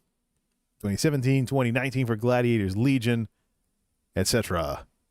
So in the late 2010s, XQC is involved with esports. Known for it. He's getting his name is out there. People come to his stream. And then during the lockdowns, when he grinds away streaming, he benefits from all the stuff that everybody who benefited from the lockdowns benefits from. So that's what he's not telling you when he talks about, hey, now everybody's going to be successful as me. Yeah, well, no. It's crazy how there's so many people out there. I don't think XQC is one of them. It's crazy how there's people out there that talk about success like it's always something you do. No, it's a combination of things you control and things you don't control. Sometimes things go well for you. You know, Thomas Edison couldn't control how he invented the light bulb. He just finally found something that glowed when power was applied to it. He was trying all kinds of filaments and failing all over the place before he finally found what worked. But yeah, so Stream Life Crisis, I mean, the guy streams so darn much. It makes me wonder if he has regrets when the cameras aren't running. But having to come out and say, you know, oh yeah, I don't think you're all going to be as successful as me. Yeah, well, that's half the story. He focuses on the numbers. But if you look at the origin story of XQC, you can tell very quickly why he is the way he is. Just match names, dates, and events together, and you come to the same conclusion that I did. That, yeah, he was known because of esports. But Pokimane is the big one. Dexerto. Pokimane admits she's burnt out from Twitch streaming. It's time for a change. She was already working on a YouTube channel that wasn't tied to any of the Pokimane stuff. So I was wondering if she would ever, you know, become a YouTuber or do something else besides grind away streaming here. She's getting a little old for some of the most popular streamers and stuff like that, despite being in her 20s.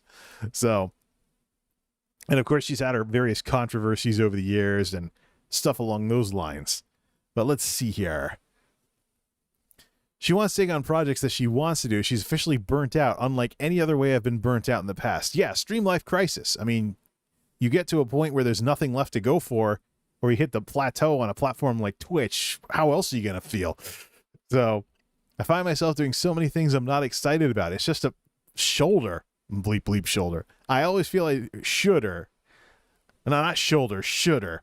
I always do things that I feel like I should do. All these years I've been living my life and framing it in such a way where I avoid having any regret. But avoiding regret does not mean you are pursuing what you want. Those two are very, very different things. The streamer went on to claim that it's time for a change in her life and expressed disdain for the constant money-chasing culture of the modern age that runs parallel to her life as a full-time, overworking streamer. Why do I have 7 figures in my bank account, she declared, to feel like a slave to what I'm expected to do or the capitalistic idea of making the most amount of money you can? I just don't want this to be my norm. Yep. At some point, after a certain amount of success, you wake up successful and you're like, this is it?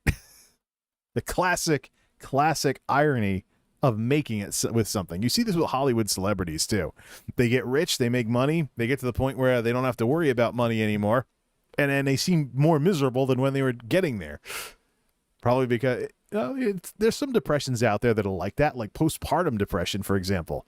You know, postpartum depression, you know, lady becomes a mom, she has her kid, and she's like, this is it? It's really over? The anticipation builds up to having the baby. What am I going to raise my kid at? What are they going to be like? Are they going to be a darling little angel or a spoiled little brat? You know, all this thinking and hype and hype and hype, and then that's it. And how about in the world of gaming? Closer to home for nerds like me. Game gets hyped all the heck, and it comes out, and this is it? All right. Thus far, Pokemon has been met with support from her fans and friends. It doesn't look like she'll be taking an imminent break, but it wouldn't be surprising, as the streamer has done so before for similar concerns. YouTuber! That's it. She doesn't need the money to grind. She doesn't need to grind away the money with streaming. She needs to talk to her lawyer about what to do when the contract is up for Twitch partner. Swap over to YouTube partner instead. And have the option of streaming or making videos. Or maybe like stream on less days per week or less hours or something. Or maybe, have a healthier schedule. Why don't we look up let's go to Pokemon Sully Gnome here. What is she putting in for stream times these days? You think about it. If you're doing it as a full-time job, you're thinking like 8 hours a day. But if you're doing YouTube and you want to stream, it should probably be 6 hours streaming and 2 hours working on videos somehow. Unless you want to take a day off from streaming or something like that. But I know her numbers have been kind of blah. Yeah, she's down to like 15 grand now. She used to hang out around 20 grand all the time. Hitting the limits of Twitch, depending on what game she's playing. What's she doing? Valorant? Yeah. Valorant had a bubble. She gained a lot from the bubble, but that bubble is long over. So, let's see here. So streams. What stream length is she putting in here? 6 hours, 5 hours, about 4 hours. Let's read the decimals. Stop being afraid of numbers. I'm a nerd. I shouldn't be afraid of numbers here. 5.9, 4.7, 3.8, 4.4. 2.7, 1. So she has perfectly healthy stream times, and she's still burnt out. She must just be burnt out with streaming. On the bright side, she mentions she let it slip that she's founding a company that will be announced very soon, so fans can look forward to even more content from their favorite influencer in the near future. Yeah, well, it shouldn't just be streaming anymore. If you're a personality and whatnot, you should be able to do a little of everything and have a ball. And then be able to tailor everything based on what's going on. So if you're burnt out on live stuff, say, yeah, instead of just taking a break from streaming, make videos while you're out. See, the thing is, a lot of streamers on Twitch don't have enough crossover with YouTube to really have that be a viable option. So they just sit there and, don't do too much. But the YouTube presence should not be too close to your stream. It should be the sort of thing where you have some fun with it and things like that. It shouldn't always be stream highlights, because people have to have a reason to go there besides, I missed that stream, or I don't live in their time zone anymore, so I'm catching highlights videos. So, yep, as predicted, there'll be more. So that's 3 streamers and counting. A lot of these discussions we've had tonight as the hurricane approaches, there's stuff I really should do chat streams about directly. But considering we don't know how long the power is going to be out with this thing, we might as well just kind of cover a little of everything and then pick things up later on.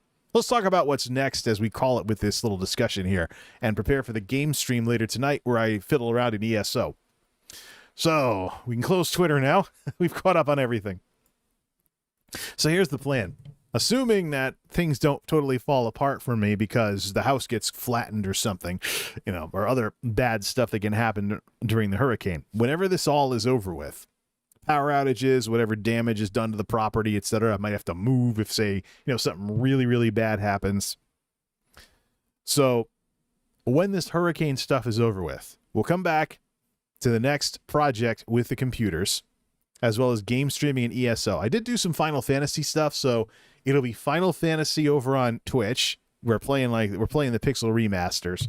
Final Fantasy on Twitch, or I can just do ESO on YouTube, one of those two. But ESO, there's way more for me to do in ESO than there is to do in other games.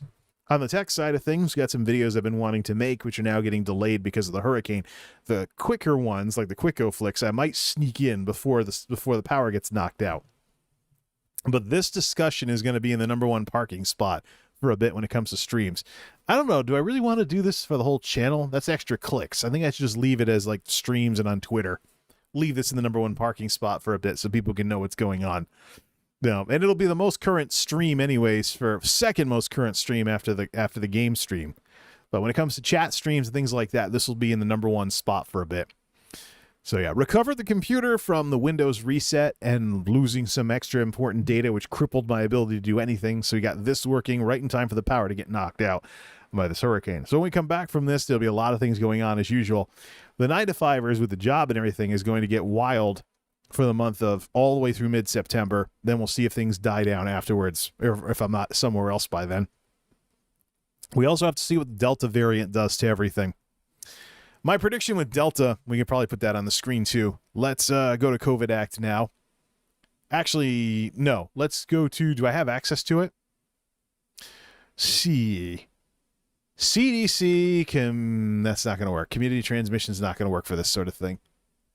Anyways, if you go to covidactnow.org, the Northeast has the best vaccination coverage in terms of not having like one city or something biasing the numbers for the entire state, like there was in Florida before Delta went nuts and a lot of the vaccination was down around Miami and whatnot. So what I'm seeing in the maps is that we have a situation where the Northeast has it a little bit better than literally the entire rest of the country. So the Delta variant, I think, will put a damper on things, but not as much. There's the great resignation going on when it comes to people doing like, what am I doing with my life type thing, deciding to look for jobs that they'd be happier with instead of just paying bills. In my case, I'm still in recession mode, which is one of the reasons why I do warehouse work with my tech background, because I've gotten good at it because that's how I got through the recession. But look, the recession's in the rearview mirror. Companies these days are struggling with just finding people who are actually good workers. There's people that aren't taking work seriously, and there's problems with fielding teams nowadays, as opposed to a bazillion jobs for scrappy like $8 an hour or something, where you were expected to jump through hoops for that amount. So it's a different world, and quite frankly, I shouldn't be held back by it. The thing is, how do you do that when you've been basically in bunker mode for the last several years? And the only way you can prove that you have any kind of tech background is to do tech videos on YouTube, or do stuff like this. So, because you haven't been doing it professionally for a while. Not like I haven't fallen behind on things either. I mean, I'm following Windows 10, curious about Windows 11, and I'm big on, security and stuff like that. When the firmware updates, the recommended firmware updates went around for, hey, update your router so you don't have malware in your router. I was like, why is there malware in routers? Oh, wait, yeah, because there's more devices nowadays than traditional PCs. So if people want to spread malicious attacks and things like that, that's how they do it. So, yeah, so there's a whole bunch of things that are up in the air. And I suppose, yeah, and this channel has not progressed the way I wanted it to this year. There's a very good reason for that. That is, I've been dealing with some back pain for the first time ever for the first half of the year. So I have extra doctor's appointments and other stuff, and I've tried to avoid making it worse by taking it easy during the first chunk of the year. So I haven't talked about it much on stream or in videos because it's a workers' comp claim, so not saying much of anything about that, but I suppose now is as good a time as any to tell everybody what's been going on with that. So because of all the time getting guzzled up by all these appointments, at one point I was driving, I got some really nice travel reimbursements for the mileage I was putting on my car, going to the extra doctor's appointments for this thing. But for those wondering why this channel hasn't progressed the way I wanted it to, that's why. There's so much time that's been eaten up by this thing. And then we get pounded at work and all the other stuff. So, and you know what? Another thing that's going on with me is that I've grown up, not in the sense of getting old and slow, but in the sense of you get to a certain age and you're like, I don't want to spend the rest of my life chugging caffeine and only getting 5 hours sleep every night. It feels good to actually take care of yourself. I wish I'd done it earlier. But what in the 2000s and the early 2010s with this channel in the beginning, there were days when I was working on YouTube videos while working full time with more hours, by the way. More hours because it wasn't the situation the company's in now. And I was doing everything off only 5 hours sleep day after day after day like I did in college. At some point, either your health gets crappy, you get sick of it, or some combination of both. So it got to the point even before all this mess happened with the warehouse stuff, when I had that last tech job that I had, where I was mostly working on videos on the weekends anyway. So it was a natural progression to where you're like, I can't live my life not taking care of myself anymore. get some actual sleep at night, and feel a heck of a lot better when you actually get around to making videos and stuff. Then streaming becomes popular, and now you have to commit to always streaming at the same times if you want your audience to know when to watch you. And then since live is all that matters and VODs are crap in today's culture,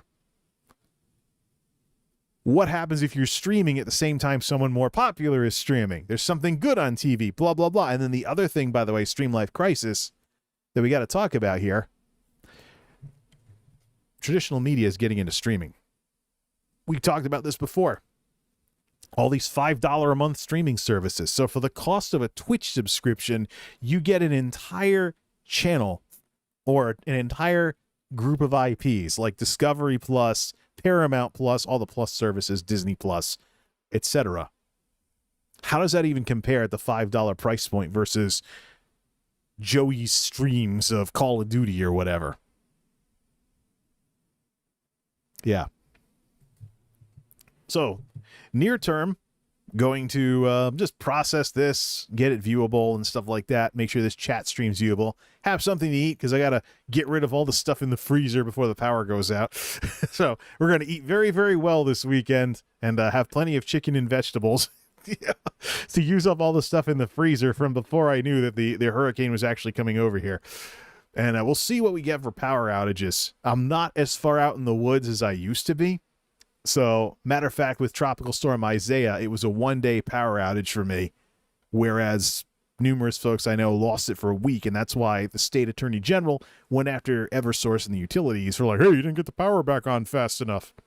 And there was talk in the state legislature about passing a law for reimbursements if you have to throw out food and things like that.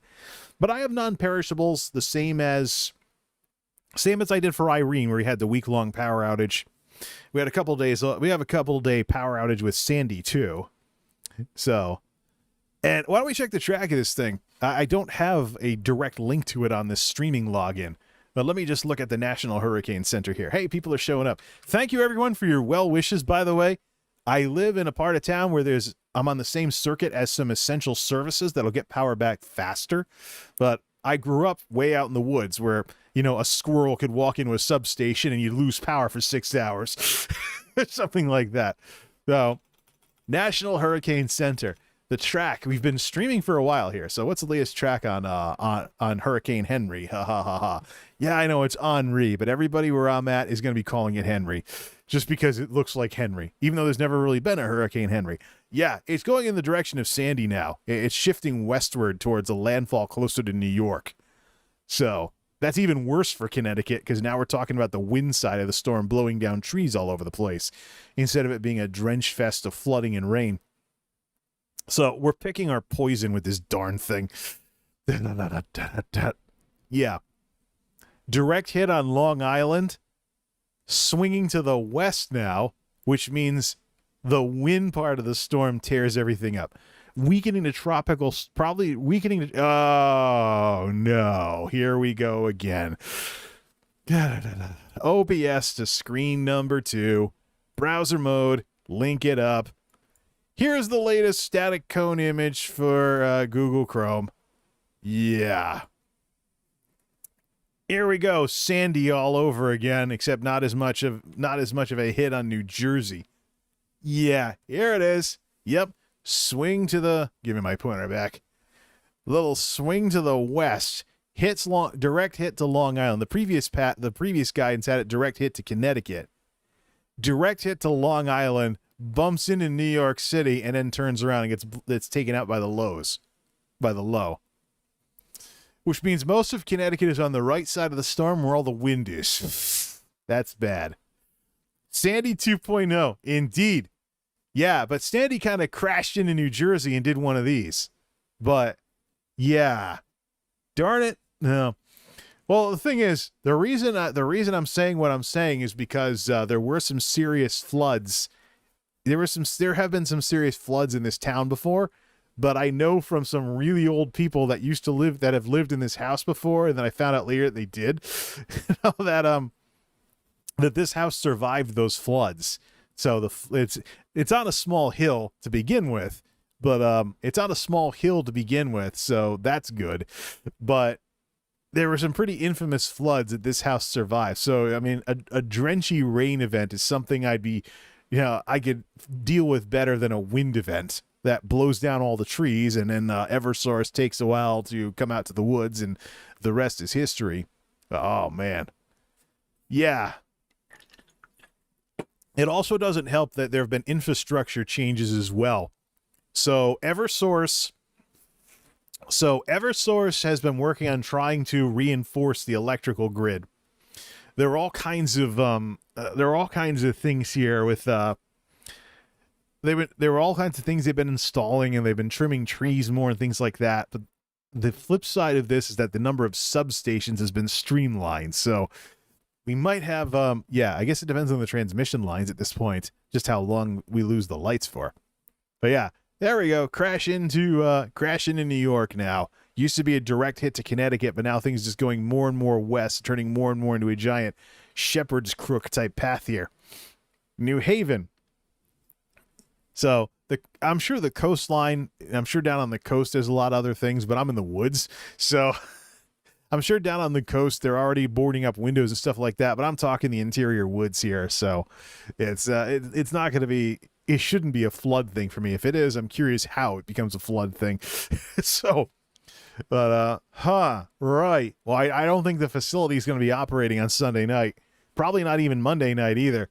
I should probably plan on us doing like Tuesday through Saturday or something. And the sad part is with the distribution centers that are around here is that the volume to the building is going to crash because people don't exactly buy stuff when their power's knocked out. Just moved to New Haven, so I'm just wondering. I'm from Florida. Look at like footage of local news stations and whatnot that are covering this, or maybe even CTN or something if the governor is talking about stuff, or some weather folks talking about things. Actually, NBC Connecticut or some other Connecticut station probably has some kind of 24-hour coverage of this going, because they know that people are going to be glued to their TVs. People like my stepmother, they might be talking about, what the shoreline communities will be looking at here.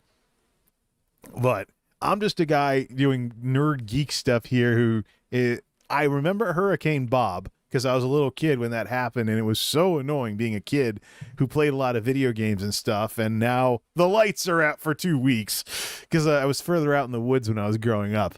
But, oh man, this just gets worse and worse. I mean, yeah, it's a tropical storm by the time it gets into Connecticut.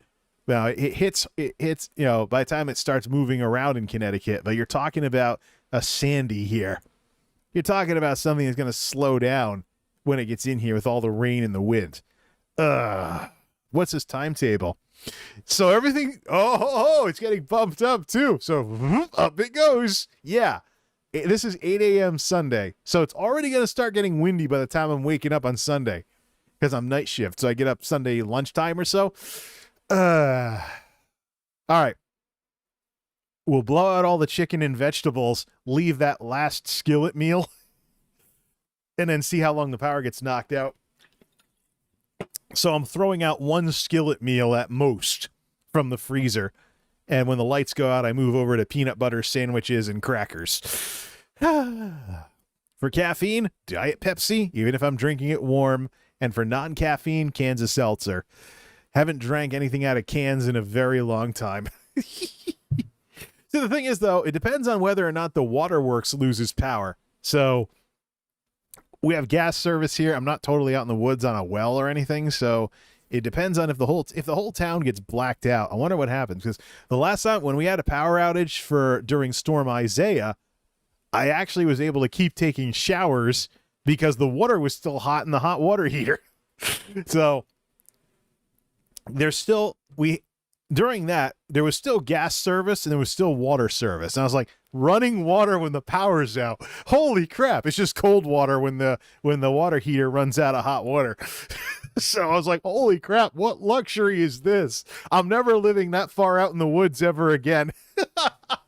You can make all the jokes you want about how I've gone nuts from stuff that's in the water here. But hey, if the lights go out, number one, closer to civilization, so the lights stay on longer, and two, when the lights go out, I still have a way to heat things up with the gas stove, and I wonder if there's something that's made for that. Like if you ever see like old Sturbridge Village or something like that, and people took a bath by taking a hot coal from the stove, putting it in water to heat it up that way in the days before water heaters. I wonder if there's like a survival thing for something like that. I know that there's like emergency water heaters where the rainwater gets heated up because it's a black tarp or something, but that's really it. I mean, other than, shivering because you're washing with cold water, there's still gas service here when the power goes out, and there's still water when the power goes out. So, we'll have to see how that plays out then. I guess the biggest thing, though, is sleeping when it's hot and humid out, and no fan or anything. So if anybody makes any noise whatsoever, you get woken up. Yeah, that's going to suck. All right, that's the latest track on the storm then. But there are like NBC Connecticut and other mainstream media folks who are probably doing 24-hour coverage of this, because there are folks like my stepmother who is probably sitting there glued to the TV, not gonna be able to do anything until after the storm is over, because she just keeps watching, hoping maybe something will get better. And in reality, nothing's getting done. My folks are retired. Hope they're all right. My folks are retired. They probably have literally every pot and pan in the house filled with water right now, because my stepmother would insist on that kind of stuff. But you know how it goes. I mean, you sit there watching the TV, hoping something happens that makes it in any way better, but eventually you just turn the TV off and you're like, look, we're getting a darn hurricane. It's going to be a hurricane no matter what. Anything along that lines. Actually, does NBC Connecticut have a YouTube channel? Maybe we could just do a raid or something to that. There is no raid feature on YouTube with YouTube streaming, but I could have just put a link in there too. So does NBC Connecticut have a YouTube channel? YouTube.com. They have to, but do they use it for live streaming? That's my question. I know ABC News infamously streams all the time, because ABC has always been the most friendly of the mainstream media folks with this kind of stuff. NBC Connecticut. There is, of course, the weather thing on. They probably going to run it on their own thing. They don't have it. They just have, they have news stories. Remembering the blizzard of 2013 in Connecticut. NBC News, da-da-da-da. Says nothing local here. All right, well, I think they probably have something going. Are they streaming something on their website? NBCConnecticut.com. Mute it. The tab's already muted here. So the first alert, is this a video or is there some kind of live coverage? Hurricane warnings. Yeah, watch live. NBC Connecticut News at 11. Not putting this on the screen for copyright reasons, obviously. Yeah. So they have a newscast going on. But I remember last time we had a big storm, they had some 24-hour thing going on. So, and some of the other medias in some of the other parts of the country do this for like Florida hurricanes and stuff like that. Either way, there's probably a place for folks who want to learn more about what's going on to stay glued to the TV or glued to the internet. But I'm going to get back to the stuff I want to do. There's 2 nights here at the Geek House. Fun night and chores night. Tomorrow is devoted exclusively to storm prep, because we know it's going to be crappy by Sunday morning. And there's extra chores to do. So get something together for a game stream, and let's just one last hurrah before the hurricane, do some stuff in ESO after I make this discussion available for the folks who are wondering why I haven't done anything on YouTube in a couple of days, because I redid the whole computer from scratch. And then we'll play some ESO, have some fun somehow after having some of the chicken and vegetables I got to blow out to empty out the freezer by the time the storm's knocking out the power. So this has been the last chat stream before Hurricane Henri. Yeah, right. Hurricane Henri, but folks in my neck of the woods are totally going to call it Henri. It's just got an I at the end. Why is it not Henri? Bigger question to ask is why has there never been a Hurricane Henri? Or has there been one and I can't Google it very easily? It's always been this I name, or maybe the Google results are screwed up because the I name is the I name and whatnot is the name of the storm. But yeah, kudos to everybody who showed up and brought the well wishes and whatnot. So I hope this is better than, when I lived further out in the woods and we had a week-long power outage. But first hurricane to in any way smack into Connecticut in 30 years. And this is turning into something that is probably going to be another Sandy. So or another Irene or something. Either one of those is bad news. So we'll pick things up whenever the heck we can pick things up. Till next time, this is MultimediaJay signing off. Thanks for stopping by. And while the channel's down, those of you who watch my videos, if you want to play catch up on tech videos and other stuff, that'll still be available. All right, let's see what this thing does over here.